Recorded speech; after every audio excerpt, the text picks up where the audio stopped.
Nation news live, സത്യം, ചരിത്രം, വർത്തമാനം.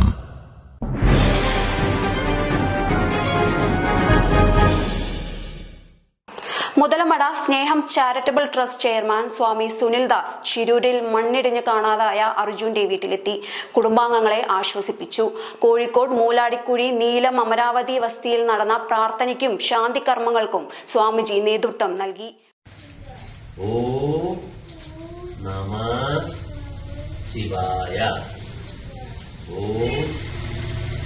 ഓം നമഃ ശിവായ. അർജുന്റെ ഭാര്യ കൃഷ്ണപ്രിയ, 5 വയസ്സായ മകൻ അയിൻ കൃഷ്ണ, അർജുന്റെ അമ്മ ഷീല, അച്ഛൻ പ്രേമൻ എന്നിവരും പ്രാർത്ഥനയിൽ പങ്കെടുത്തു.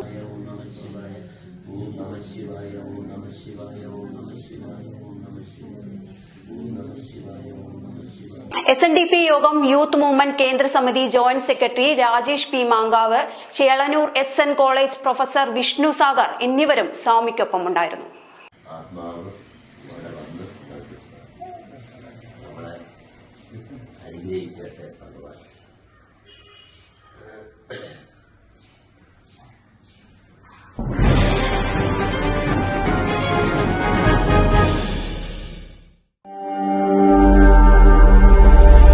നാഷൻ ന്യൂസ് ലൈവ്, സത്യം, ചരിത്രം, വർത്തമാനം.